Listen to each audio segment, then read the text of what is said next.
وضاحت کے چکر میں اپنا وقت برباد مت کرو۔ لوگ وہی سنتے ہیں جو وہ سننا چاہتے ہیں۔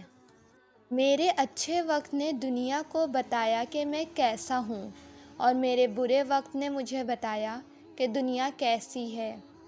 میری ماں، کبھی وہ روٹھ جاتی ہے، کبھی وہ پیار کرتی ہے۔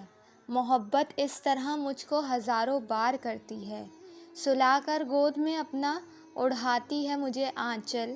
وہ میری ماں ہے جو مجھ سے بہت پیار کرتی ہے۔ اللہ ان کی دعائیں قبول کرتا ہے جو دیری کے بعد بھی رابطہ بحال رکھتے ہیں۔ اونچی پرواز کرنا چاہتے ہو تو رزق کی فکر چھوڑ دو، کیونکہ فضاؤں میں وہی اڑتے ہیں جنہیں رزاق پر یقین ہوتا ہے۔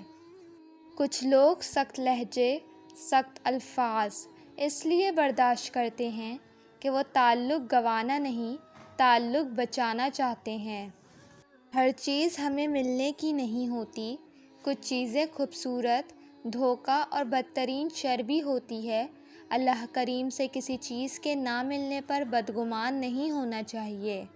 بیٹیوں کے لیے باپ کیا ہوتا ہے، یہ صرف بیٹیاں ہی سمجھ سکتی ہیں، کیونکہ باپ اپنے ہاتھوں میں ہلتے ہوئے انگارے دیکھ سکتا ہے، لیکن اپنی بیٹی کے آنکھوں میں آنسو نہیں دیکھ سکتا۔ ہم سب کسی کے لیے ایک مثال اور کسی کے لیے ایک سبق ہوتے ہیں۔ ہم سب پرفیکٹ نہیں ہوتے۔ رشتہ بناؤ تو آنکھوں اور پلکوں جیسا، جب آنکھ میں کچھ چلا جائے تو پلکیں تڑپ اٹھتی ہیں، اور جب پلکیں کچھ دیر نہ جھپکیں تو آنکھیں رو پڑتی ہیں۔ اچھا ساتھی وہ ہے جسے دیکھنا تمہیں خدا کی یاد میں مصروف کر دے، جس کی گفتگو تمہارے علم میں اضافہ کرے، اور جس کا عمل آخرت کی یاد دلائے۔ خواہش سے نہیں گرتے پھل جھولی میں، وقت کی شاخ کو میرے دوست ہلانا ہوگا۔ کچھ نہیں ہوگا اندھیروں کو برا کہنے سے، اپنے حصے کا دیا خود ہی جلانا ہوگا۔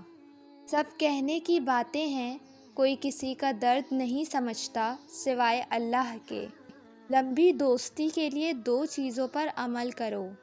اپنے دوست سے غصے میں بات مت کرو، اپنے دوست کی غصہ میں کہی ہوئی بات دل پہ مت لو۔